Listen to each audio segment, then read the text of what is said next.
Bom dia, vamos aguardar um pouquinho para nós começarmos nossa live, aguardando as pessoas a entrarem, né, conforme combinamos.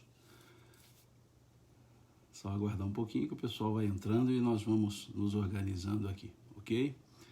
Só mais um pouquinho, nossa live já começa, uns segundinhos, para a gente dar sequência, né, e ver se encerra. Não, nós vamos encerrar hoje a lei de liberdade, né?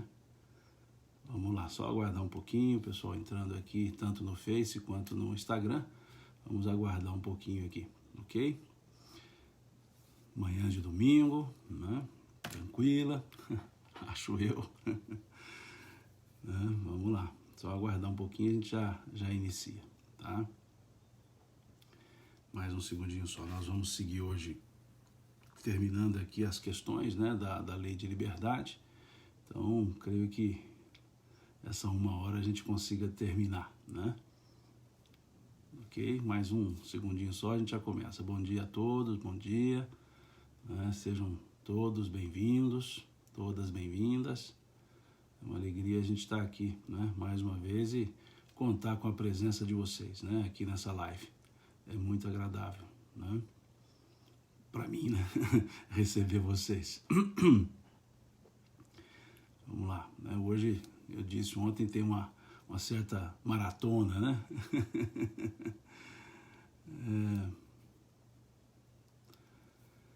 Ok, então vamos trabalhar um pouquinho, né? Pra gente seguir, né? A Ângela está colocando hoje uma maratona assim, hoje são 1, 2, 3, 4 lives, né, ao longo do dia. É o que é possível, né? E a gente começa tomando um cafezinho hoje, né? Manhã de domingo, um cafezinho cai bem, né? Depois a gente vai tomando água, tomando café, eu adoro café.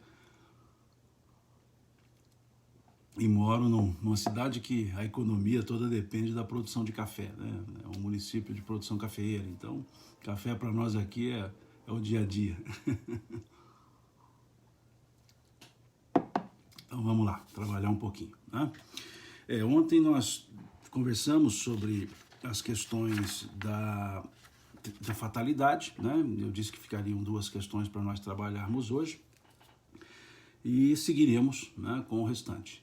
Então aqui o que nós temos? A questão 864, dentro daquela linha que nós vimos conversando ontem, a questão 864 diz: há pessoas para as quais a sorte é contrária, enquanto outras parecem favorecidas por ela, visto que tudo lhe sai bem, essas outras pessoas. A que se deve isso? Ou seja, há pessoas que parece que tudo dá certo e há aquelas outras que não dá certo de jeito nenhum, né?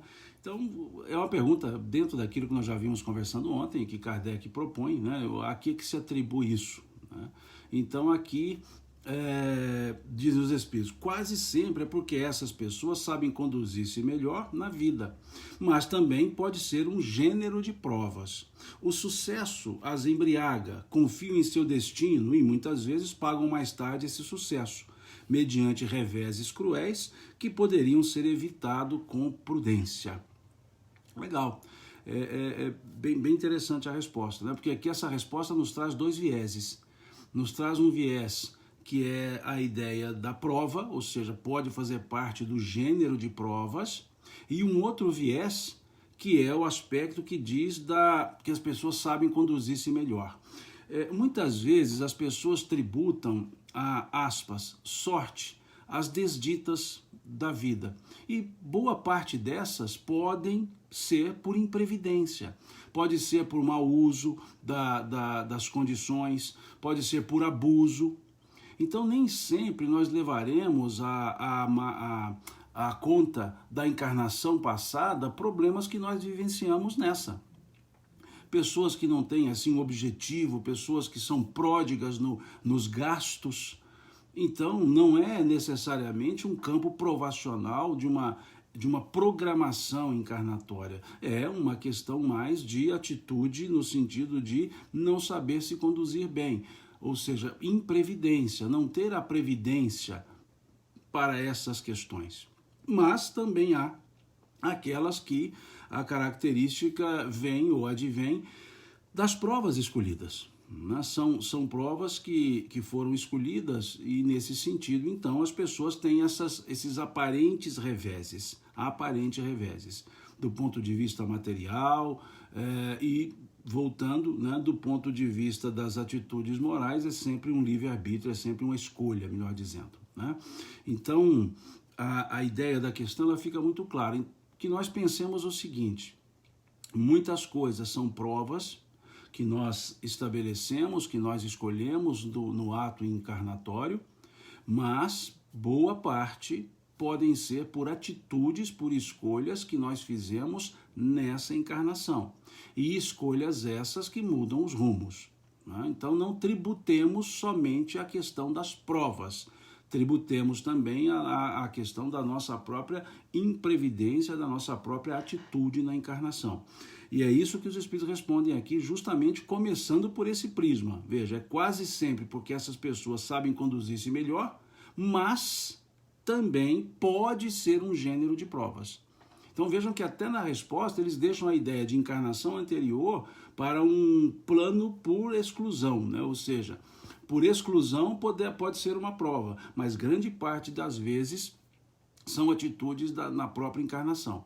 Sugiro então que leiam ou que leiamos o capítulo 5 do Evangelho segundo o Espiritismo, principalmente os dois tópicos. Provas atuais das aflições, provas anteriores às aflições. Pelo menos esses dois tópicos. E ali nós vamos entender que grande parte daquilo que nós tributamos a um, aspas, destino, a uma prova, são atitudes nossas, são ações que nós mesmos praticamos, ok? A questão seguinte, 866, então a fatalidade que parece presidir aos desígnios materiais de nossa vida também é resultante do nosso livre-arbítrio? Veja, então a fatalidade que parece presidir aos destinos materiais de nossa vida também são resultantes do nosso livre-arbítrio? Vejam a resposta. Tu mesmo escolhestes a tua prova. Quanto mais rude ela for e melhor a suportardes, mais te elevarás. Os que passam a vida na abundância e na felicidade humana são espíritos de ânimo fraco, que permanecem estacionários. Assim, o número de infortunados é muito maior do que o dos felizes deste mundo, considerando-se que os espíritos da sua maioria procuram as provas que lhes sejam mais proveitosas. Eles veem muito bem a futilidade das vossas grandezas e prazeres. Aliás, a vida mais venturosa é sempre agitada, sempre atormentada, mesmo na ausência da dor. Então, o que eles respondem aqui? Que mesmo nas questões materiais, elas não são fatalidades. Por qual aspecto? Essas, sim, são escolhas nossas. Nós veremos mais ao final um resumo teórico das ações do homem, que Kardec propõe aqui, e veremos que realmente temos essa característica, né? Ou seja, muitos acontecimentos materiais, eles fazem parte das escolhas que fizemos. Então, exercemos, sim, o nosso livre-arbítrio no mundo espiritual, na escolha das provas. E depois aqui há uma relatividade, ou seja, nossas condutas são relativas a essas escolhas que nós fizemos. E podemos, como já vimos, alterar muitas vezes esses rumos de provas que nós organizamos no mundo espiritual por novas decisões, por novas escolhas que nós aqui desenvolvemos na Terra. Novas escolhas no campo da vida moral, que Kardec deixa bem claro isso, porque há certos acontecimentos materiais que nós também não mudaremos. Bom, então isso encerra esse tópico da fatalidade. E aí vem um outro tópico que Kardec nos apresenta nessa proposta de estudo da Lei de Liberdade, que é o tópico de conhecimento do futuro, né? O conhecer o futuro. Então, nesse tópico, Kardec faz a seguinte pergunta. Agora uma aguinha. Em princípio, o futuro... Pode... É a questão 868. Pode o futuro ser revelado ao homem? Ou seja, podemos ter o futuro revelado? Eles respondem, em princípio, o futuro lhe é oculto. E somente em casos raros e excepcionais, Deus permite seja revelado. Vejamos então. Questão 868. Pode o futuro ser revelado ao homem, ao ser humano? Eles dizem, em princípio, o futuro lhe é oculto. E somente em casos raros e excepcionais é que Deus permite que seja revelado.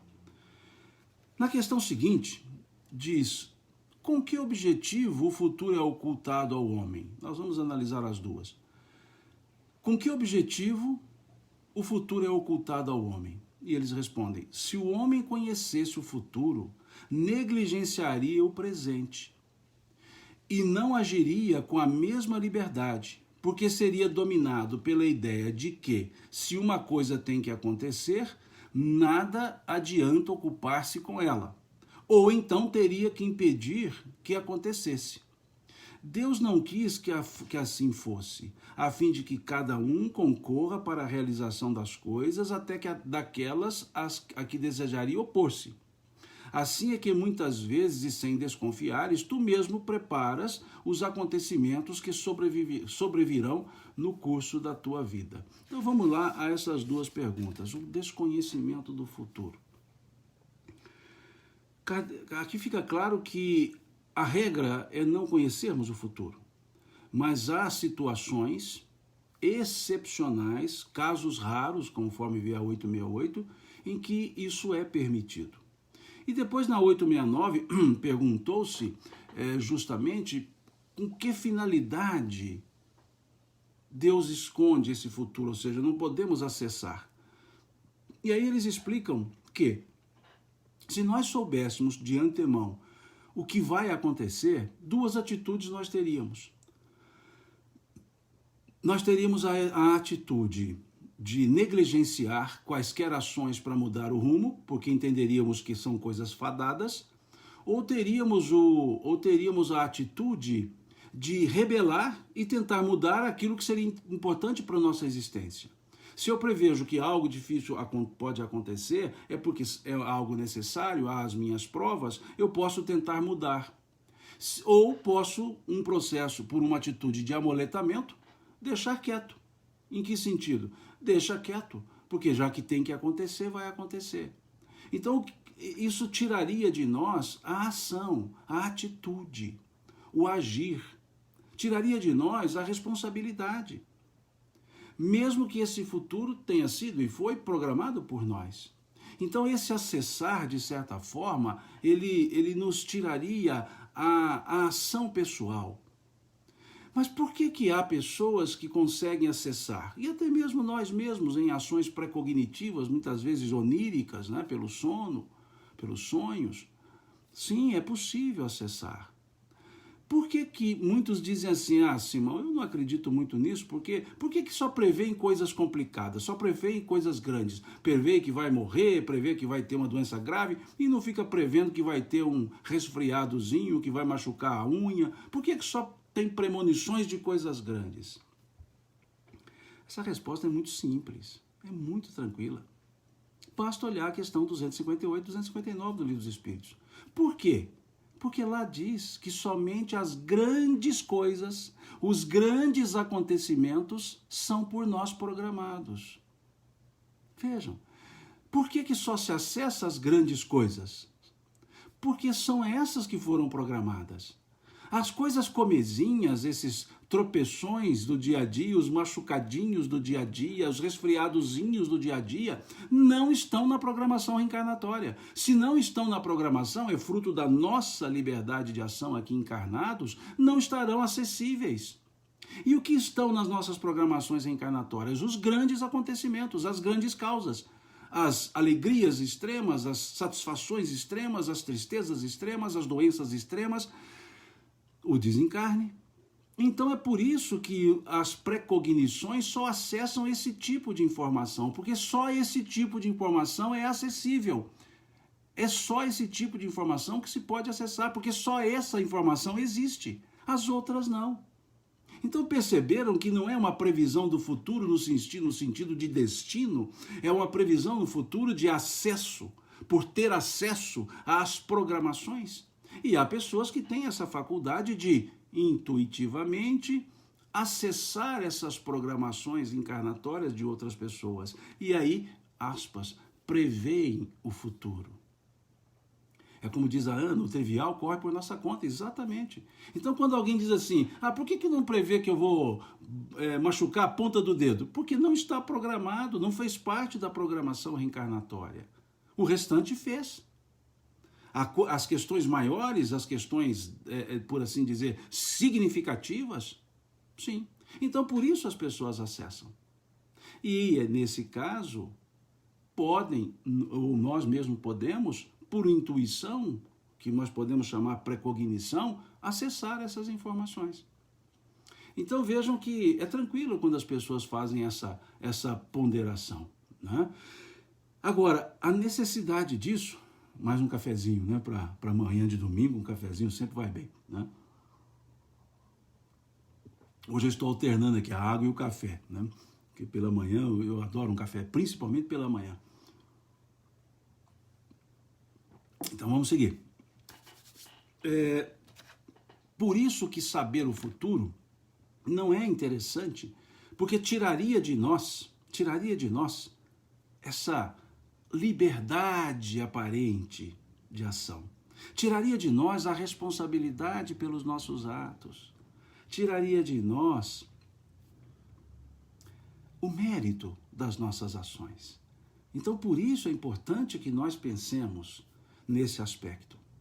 Há uma programação reencarnatória e nós podemos intuitivamente perceber se estamos no rumo certo ou não. Mas não necessariamente precisamos acessar claramente isso, né? O Paulo está colocando aqui, mineirinho com café, uai, sou. Exatamente. Eu adoro café, né? Eu gosto do café e, de certa forma, trabalho com isso também, então gosto muito, né? O Patrocínio é uma cidade produtora de café, né? O município, o maior produtor de café do Brasil, então aqui a economia é a cafeira, né? Então, vai aí um cafezinho mineiro. Bom, sigamos, a questão 870. Mas se convém que o futuro permaneça oculto, por que Deus permite que ele seja revelado algumas vezes? Eu gosto de Kardec nesse aspecto, é porque ele não se contenta com respostas. Ele desdobra as perguntas. Vem uma resposta, ele desdobra, vem uma resposta, ele desdobra, e assim ele vai fazendo. Ele vai desdobrando. E aqui, então, considerando duas questões que diz que não se deve acessar, ou não é que não se deve, que não é natural, não é regra, melhor dizendo, acessar, né? Ele então pergunta, então, se não se deve, ou se não é regra, melhor dizendo, por que Deus permite algumas vezes assim fazer? Né? Aqui se pondera, não estou entendendo o nome, diz, como que nós podemos ter certeza que estamos no rumo certo? Pela paz de consciência, pela consciência mais tranquila. Quando estamos ansiosos, quando estamos por ansiedade excessiva nas escolhas, não é hora de escolher. Não é hora de escolher. Tem uma frasezinha de Snoopy, né, daquele cachorrinho lá do Snoopy. Lógico, a frase é do autor, né, não é do Snoopy. Ele tem lá ele deitado sobre um telhado de uma casinha de cachorros, e assim ele deitado lá, o Snoopy, dizendo assim, de vez em quando me dá uma vontade louca de trabalhar, então eu procuro uma sombra bem fresquinha e fico lá quietinho até a vontade passar. Então eu uso essa frase para todas as coisas.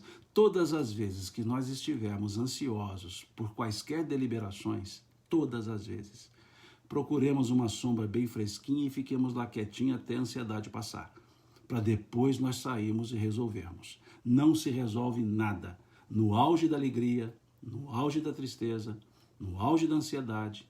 Nada se deve resolver no auge de nada. Pois se tentarmos resolver quaisquer coisas no auge de nada, no auge de qualquer coisa, melhor dizendo, nós tenderemos a não ouvir a consciência. Então é bom a gente ter esse equilíbrio, né? Então eu trago sempre para mim essa frasezinha do Snoopy e vou trocando a aplicabilidade dela, né? Então isso para responder a pergunta que eu não entendi o nome da pessoa que fez, né? Vamos ouvir um pouquinho. Se traz serenidade interna, é algo que deve se trabalhar. Mas se há um pezinho, se há um quezinho, deve-se esperar. né? E não mudar aquilo que a gente chama de status quo, né? Ou seja, não mudar o que está sendo feito, até se ter certeza íntima e externa que pode se alterar. Senão, não se deve mudar, né? Então, seguindo, por que Deus permite assim? E aqui vem Kardec, os Espíritos colocando, ele o permite quando esse conhecimento prévio deve facilitar a execução de alguma coisa, ao invés de dificultá-la, obrigando o homem a agir de modo diverso do que faria caso não tivesse esse conhecimento. Ou seja, pode acontecer de o futuro ser revelado, essa ideia, para dizer à pessoa que ela precisa ter algumas atitudes para a concretude ou não daquela situação, né? É esse o sentido. Muitas vezes vem como forma didática, né? Didática. Aqui diz uma outra pessoa que preciso mudar minha vida, mas tento e fica mais difícil. Talvez não seja a hora ainda. Talvez não seja a hora, né? A gente precisa ponderar e avaliar as atitudes. Atitudes certas em momentos certos dá certo. Atitudes certas em momento errado dão erradas. Atitudes erradas em momentos certos dão errado. Só dará certo a atitude certa no momento certo. Então pensemos, atitude certa no momento certo, ok. Atitude certa no momento errado, vai dar errado. Atitude errada no momento certo, vai dar errado. Então é preciso que pensemos nisso. E como que eu saberei se a atitude é certa ou se o momento é certo? O equilíbrio interno. A paz. A paz. Sem a paz, nós não deveremos decidir as coisas. É o que fala Emmanuel lá no capítulo 136 do livro Fonte Viva. A paz decorre da quitação da consciência para com a vida, diz ele. A paz decorre da quitação da consciência para com a vida. Questão 136. Então, se assim o é, que a paz decorre da quitação da consciência para com a vida, se a nossa consciência estiver quite, nós podemos agir. Se não, espera. Espera, espera. Porque as coisas podem se resolver muitas vezes, né? E a gente daria um passo precipitadamente. Então, é melhor aguardar, né? E buscar essa serenidade interior. Além disso, muitas vezes é uma prova, dizem os Espíritos. A perspectiva de um acontecimento pode despertar pensamentos mais ou menos bons. E aqui eles trazem um exemplo bem comum à época. Se um homem vem a saber, por exemplo, que receberá uma herança com a qual não contava, pode ser tomado pelo sentimento de cobiça, pela satisfação de aumentar seus gozos terrenos, pela vontade de possuir mais depressa a herança e talvez até mesmo pelo desejo de que venha morrer aquele que lhe deixará a herança. Olha que revolução de pensamentos. Ou, então, essa perspectiva despertará nele bons sentimentos e ideias generosas. Se a previsão não se cumprir, ele se defrontará com outra prova, a de maneira pela qual suportará a decepção. Nem por isso, no entanto, deixará de ter mérito ou demérito dos pensamentos bons ou maus que a crença na ocorrência daquele fato lhe despertou anteriormente. Então vejamos, aqui no exemplo trazido por Kardec, muitas vezes, se antecipamos o conhecimento, poderemos gerar atitudes mentais que nos comprometam, ou atitudes mentais que nos favoreçam. Mas se aquele fato não vier a concretizar, e talvez seja o elemento da prova, qual prova? Gerar a expectativa pelo informar do acontecimento e o acontecimento não ocorrer, para que saibamos lidar com as expectativas não atendidas, com as frustrações, que são provas, porque frustrações são situações com as quais nós nos deparamos sempre. Frustramos a expectativa das pessoas, as pessoas frustram expectativas nossas, o destino, aspas, frustra expectativas. Então são provas que nós trabalhamos. Então sim, vezes que há um aspecto didático em se saber o futuro, didático, mas isso é a exceção. Isso é a exceção, não é a regra. É a exceção, ok?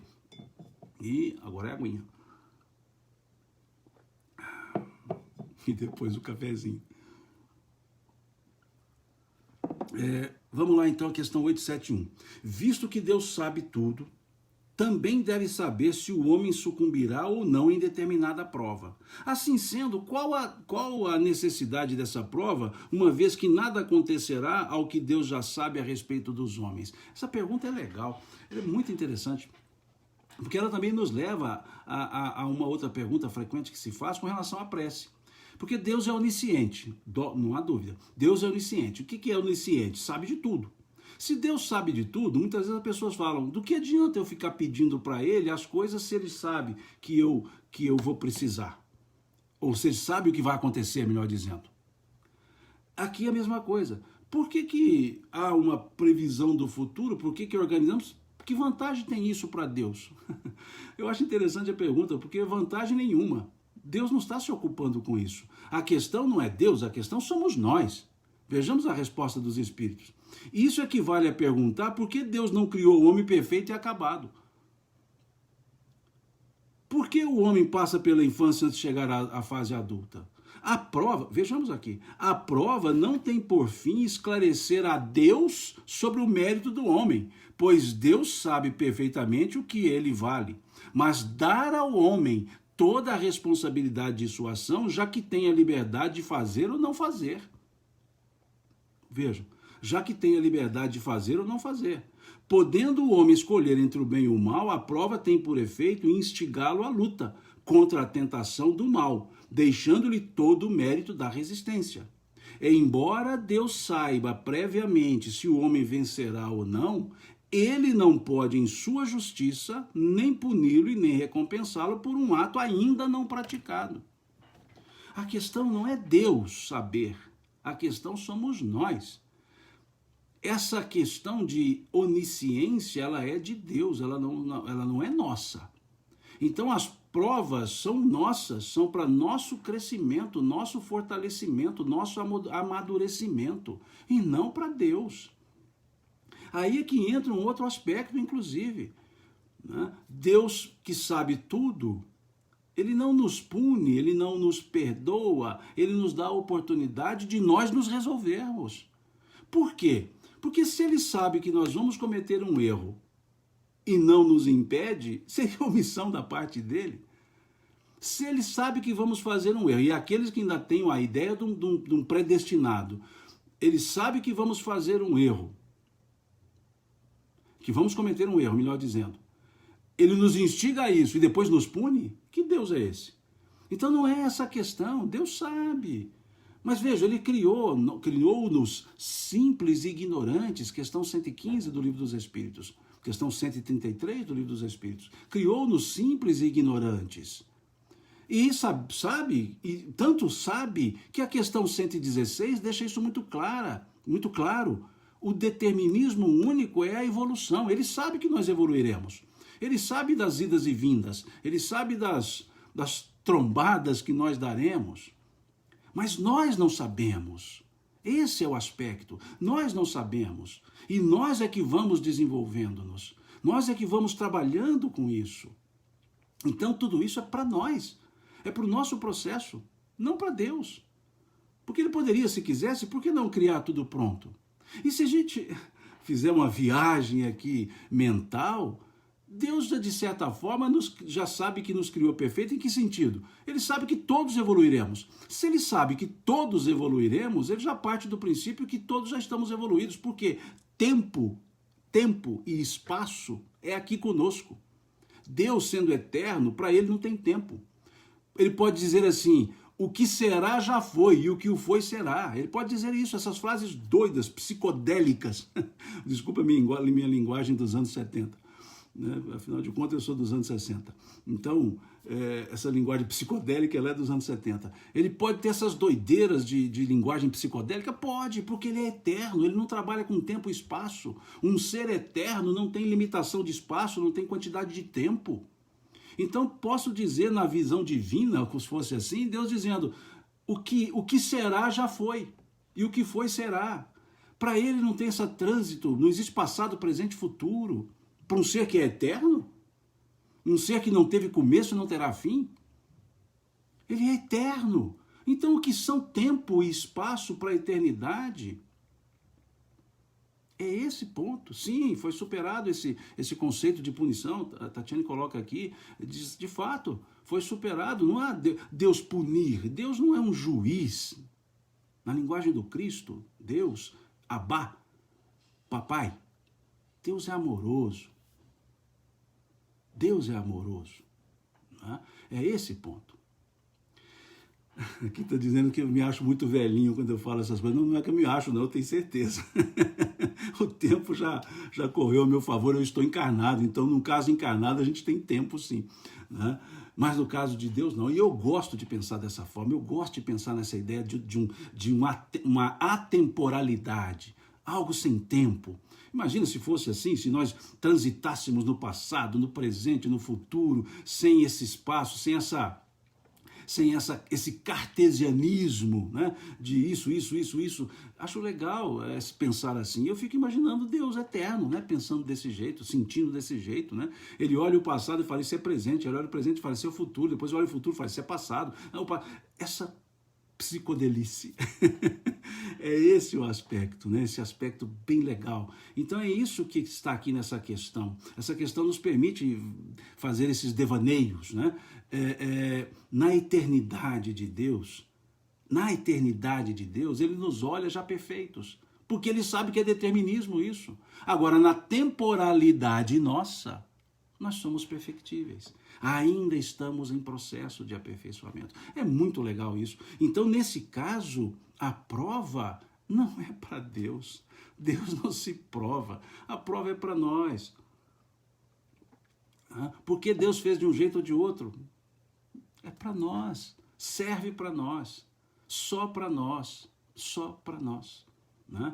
Aqui a Dinard, não consigo entender o nome, porque vem emendado, sem Cronos, né? A mitologia grega, né? O deus do tempo, né? O Cronos. Exatamente, né? Tanto que o Cronos foi preso, né? O Cronos devorou seus filhos, né? Na ideia da mitologia grega, né? Ele devora seus filhos, né? Depois ele é preso por Hades, né? A divindade dos infernos, né? Sob a ordem de Zeus, a divindade do Olimpo. E aí os seus semideuses, né? Principalmente Perseu, vai lá e liberta Cronos. É uma história legal essa mitologia grega, né? Tem muito de atemporalidade na mitologia grega, né?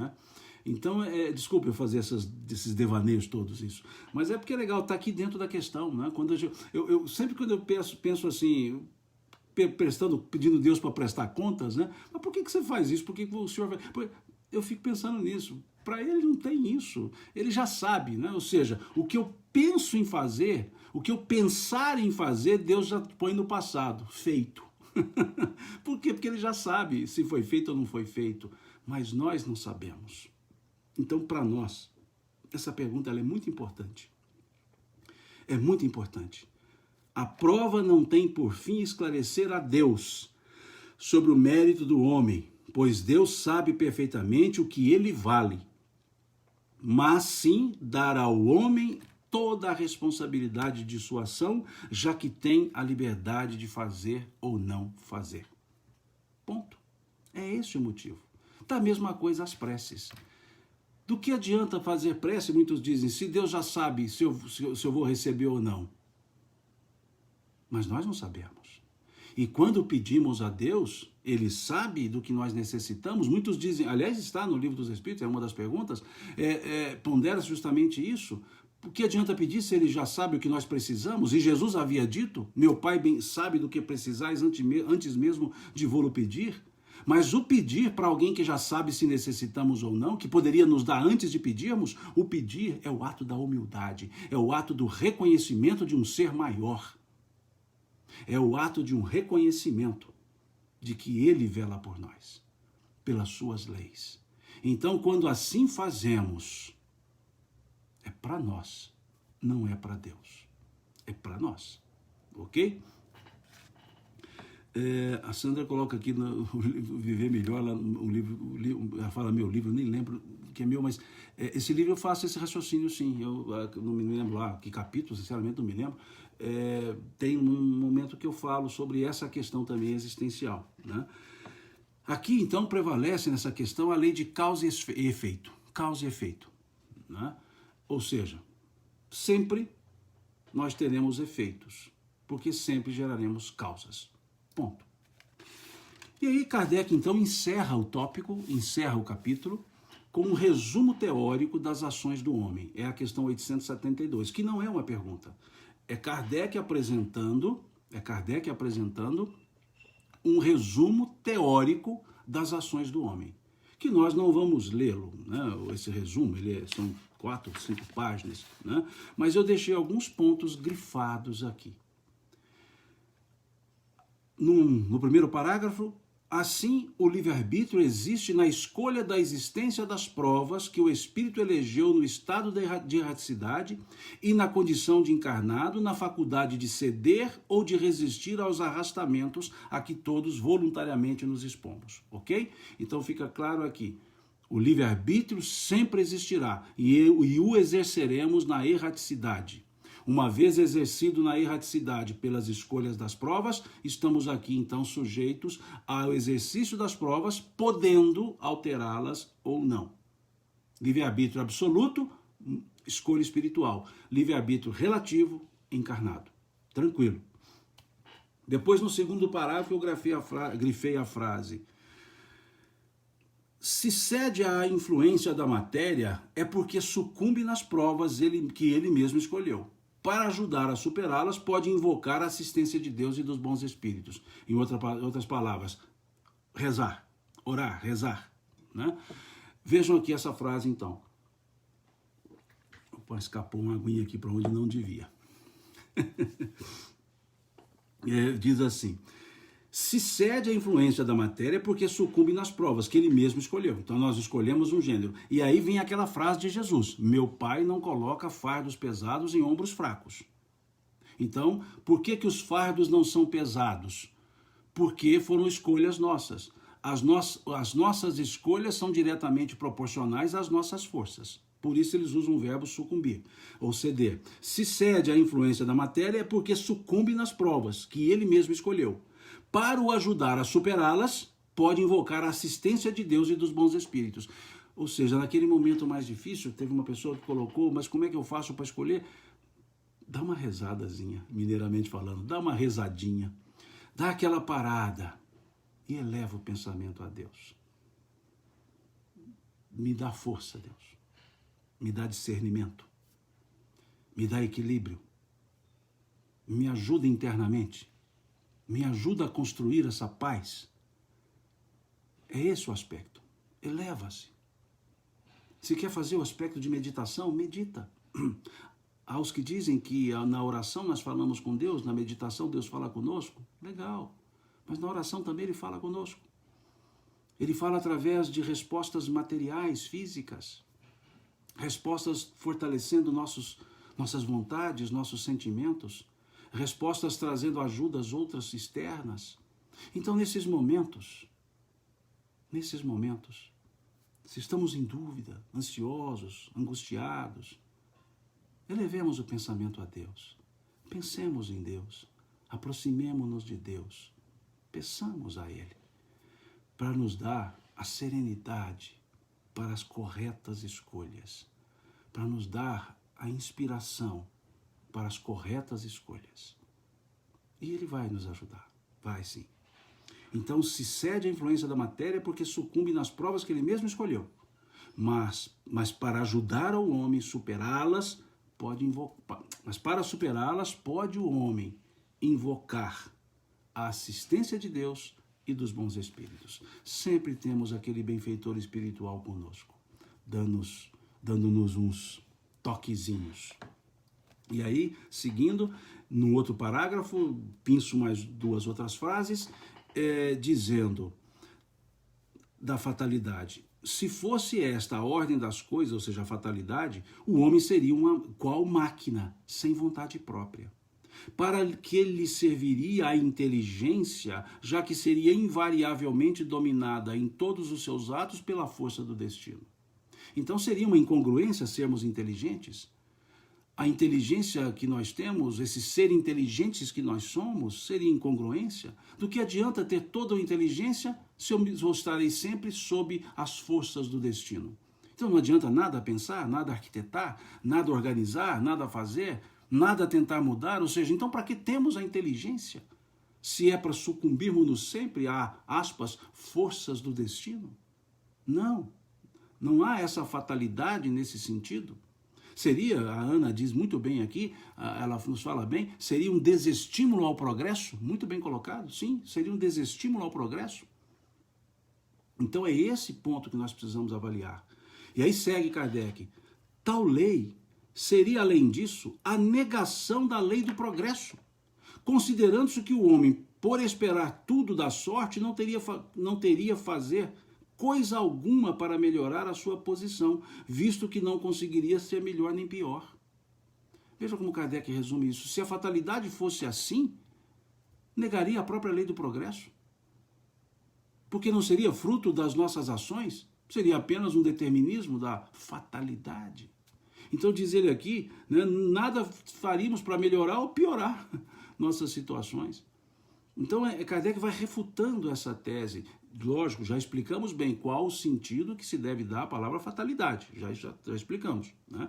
Então, ele vai mostrando isso. Depois, mais à frente, num outro parágrafo, ele diz assim, existe fatalidade, portanto, nos acontecimentos que se apresentam por serem consequência da escolha feita pelo espírito antes de encarnar. Então ele vai mostrar novamente, olha, a fatalidade não é fatalidade, é apenas a aplicabilidade das escolhas feitas no mundo espiritual.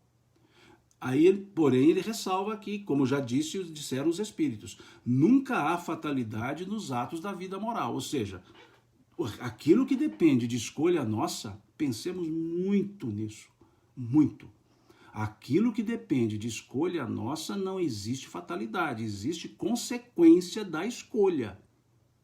Pensemos muito nisso. Não tributemos a Deus, não tributemos às provas, não tributemos ao mundo espiritual coisas que são da nossa escolha. Então, que pensemos bem, que elevemos o nosso pensamento a Deus, que peçamos a força, peçamos a inspiração, peçamos a presença dos benfeitores, que ouçamos nossa consciência para que façamos as escolhas que nos possam elevar. Porque não há nem determinismo, nem fatalidade, não é prova a escolha que fizemos. A situação, sim, é prova, mas a escolha não. A situação é prova, mas as escolhas não. Aqui a Marina tá dizendo para procurar depois as músicas da Cacá Rezende, né? São lindas e serenas, são mesmo. E tem uma que chama Travessias com Cristo, um livro, um álbum, chama Travessias com Cristo, músicas belíssimas. Cacá Rezende, né? Carla Rezende, Cacá Rezende, lá de Goiânia, é excelente.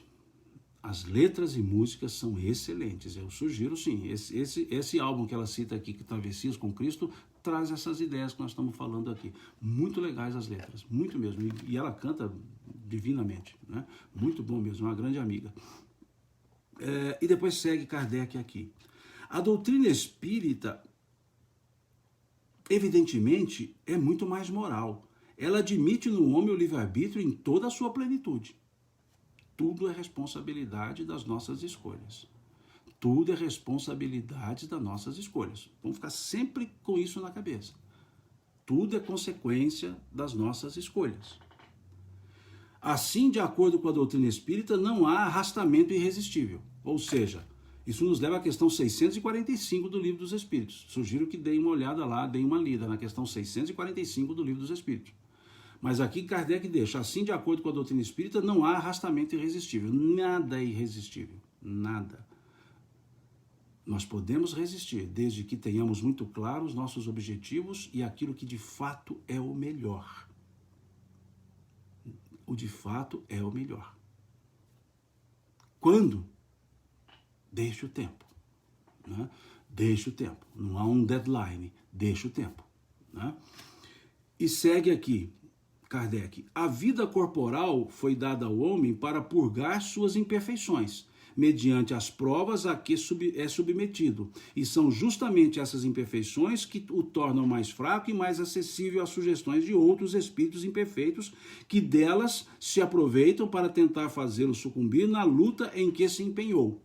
Se sai vitorioso dessa luta, ele se eleva. Se fracassa, permanece o que era. nem pior nem melhor. É uma prova que terá que recomeçar e que poderá durar muito tempo. Então, mais uma vez, Kardec trabalha isso, né? Essa ideia. Estamos aqui para lidar com as nossas imperfeições, ou seja, para melhorar-nos, para vencermos essas más imperfeições. E também coloca aqui Kardec que nós podemos sair vitoriosos ou não, ou estacionários, mas voltaremos a desenvolver essas provas, né? E aí diz aqui, sua força moral cresce na razão de sua elevação, fazendo que se afastem dele os maus espíritos. Eu sugiro que para esse tópico leiamos a questão 114 do Livro dos Espíritos e principalmente a questão 122 do Livro dos Espíritos. Faço essa sugestão, questão 114 e questão 122 do Livro dos Espíritos. Acho legal se der um pulinho lá, né? E a Sandra aqui sugere a questão 872, leiamos também, né? E por fim, Kardec coloca, todos os espíritos mais ou menos bons, quando encarnados, constituem a espécie humana. E como a nossa Terra é um dos mundos menos adiantados, nela se encontram mais espíritos maus do que bons. E aqui ele encerra o tópico, né, Lei de Liberdade, com essa questão 872, né? Aqui a Tatiana sugere a leitura da mensagem O Dever, né, lá no Evangelho, segundo o Espiritismo, salvo engano, o capítulo 17. Né, lá, o capítulo 17 do Evangelho segundo o Espiritismo tem essa mensagem sobre o dever que é muito significativa, muito. Né, e talvez devamos lê-la com frequência para nos dar base, né, nos dar sustentação para o nosso foco, para o nosso objetivo, né, o nosso objetivo de vida, o objetivo maior, o objetivo transcendente, o objetivo de realmente estarmos aqui na Terra, como coloca Kardec aqui, né? Então são esses pontos aqui que os Espíritos nos trouxeram para que nós pensássemos sobre a lei de liberdade. Resumidamente, temos liberdade absoluta? Temos. Exercemos-la? Sim. Em forma absoluta? Sim. Onde? No mundo espiritual, nas escolhas das provas. Uma vez encarnado, temos liberdade? Sim, liberdade relativa. Relativa às escolhas que fizemos quando programamos nossas reencarnações. Mas mesmo assim, sendo liberdades relativas, com essa liberdade relativa, nós podemos mudar algumas programações? Sim, podemos. Mas ao mudá-las, mudaremos também as consequências. Então que pensemos bem nesse aspecto. E que naquele momento de encruzilhada, para que caminho ir? Esperar, discernir, pedir auxílio ao alto, para saber qual caminho de fato é o que devemos seguir. Aquele que nos trouxer a serenidade ao percebermos a consequência de cada escolha. Imaginemos uma escolha e as consequências. Imaginemos outra escolha e as consequências. Imaginemos outra escolha e as consequências. E optemos por aquelas que as consequências sejam coletivamente melhores. Coletivamente melhores e não necessariamente individualmente melhores. Não é simples, mas é assim que precisamos pensar, ok? E aí, na próxima semana nós seguiremos para a última lei, né? A lei de justiça, amor e caridade, começando na questão 873, e eu estimo que talvez essa lei de justiça, amor e caridade a gente leve umas 4, 5 reuniões, né? Ou encontros aqui para conversar sobre ela, né? E aí eu proponho para a semana que vem que nós nos encontremos na terça, quinta, sábado e domingo, já na outra também, né? Nesses 4 dias, porque a gente consegue encerrar, né? E aí encerraremos essa jornada que eu propus, né, com vocês aqui, essa jornada do estudo das leis morais, né? E aí a gente, terminando essa jornada, vou dar um tempo para vocês descansarem de mim um pouco, né? E depois a gente pode pensar um outro tipo de live também. Mas eu achava muito importante a gente desenvolver esse estudo das leis morais. Acho muito importante. E com essa possibilidade aqui de troca de ideias, né? Vocês escrevem, eu vou acompanhando aqui, respondendo uma outra observação, uma outra pergunta. Eu acho muito legal isso, né? E até foi uma oportunidade muito boa para eu estudar, né? Porque aqui estou estudando com vocês, fazendo minhas divagações, minhas viagens, né? Muito legal, né? E aí então vamos na próxima semana estudar essa lei de justiça, amor e caridade, e aí eu vou ver o horário, se a gente marca para as 20 horas terça e quinta, ou 21 horas terça e quinta. Fica difícil porque eu falo 20 horas, alguns falam assim, melhor mais tarde. Aí eu falo 21, outros falam assim, melhor mais cedo. Então eu fico aqui numa dúvida danada, né, qual que seria o horário mais adequado, né? Eu sei que tem muitas lives, né, estão simultâneas, né, não são concorrentes, são simultâneas, né, e é lógico, os horários são os mesmos, né? Então eu fico aqui na dúvida ainda se eu vou deixar marcado para as 20 horas ou para as 21 horas. Mas terça e quinta sim, não há dúvida. Depois eu informo, posto aqui no Instagram, posto aqui no Facebook, o horário, se fazemos 8 ou não. E tem lá o canal do YouTube, né? O meu canal do YouTube, todas essas lives estão postadas lá. Assim que termina aqui, eu já subo para o canal, deixo lá, né? Porque eu acho que lá é mais fácil para recortar, o que quiserem fazer. O canal é livre, né? É aberto para todos, né? Se quiserem se inscrever lá no meu canal, fica aqui o convite, se inscrevam no canal.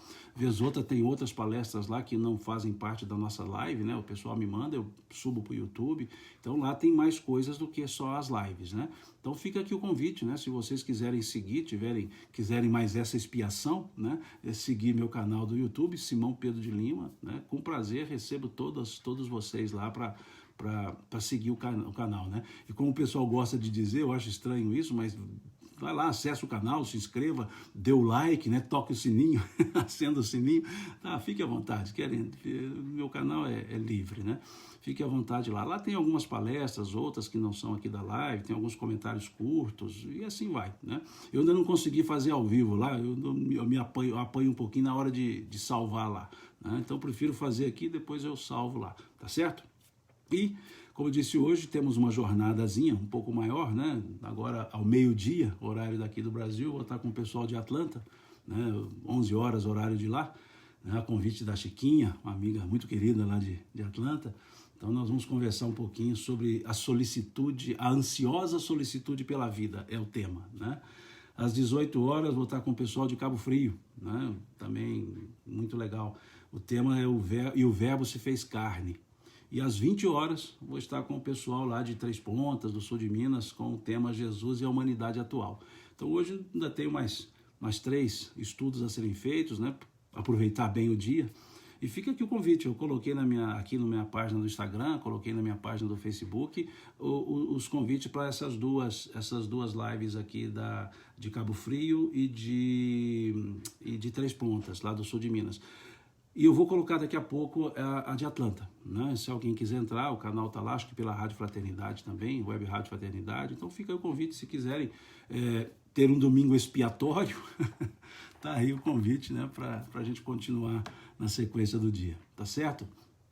No mais, muito obrigado a vocês, obrigado mesmo. De coração, tá? Eu acho que esse grupo aqui, a gente faz uma amizadezinha assim à distância, sem conhecer ninguém. Então eu vejo muitos nomes aqui se repetindo, cada live, e fico satisfeito, né? Obrigado por essa cordialidade que vocês têm, né? Por esse carinho, de certa forma, que tem. Já disse isso, é imerecido da minha parte, não fiz e nem faço jus a isso. Tributo à bondade de vocês, né? Tributo mesmo, essa bondade, esse carinho que vocês têm para comigo. Obrigado mesmo, tá? Isso me ajuda, isso até me fortalece, esses carinhos. E quando eu vejo assim a pessoa escrevendo, estou orando por você, obrigado, ora mesmo, né? Todos nós precisamos, né? Muito obrigada mesmo, de coração. Eu fico feliz, fico emocionado, né? Por vocês estarem aqui nos acompanhando. Obrigado mesmo. Deus abençoe a todo mundo. Abençoe a família de vocês, esse porto seguro. Deus abençoe mesmo a família de vocês. Deus abençoe o trabalho de vocês. E, se Deus quiser, nessa semana, terça, quinta, sábado e domingo, a gente se encontra novamente, tá? Deus lhes pague. Tenha um bom domingo. Tenha uma ótima semana. Deus lhes pague mesmo.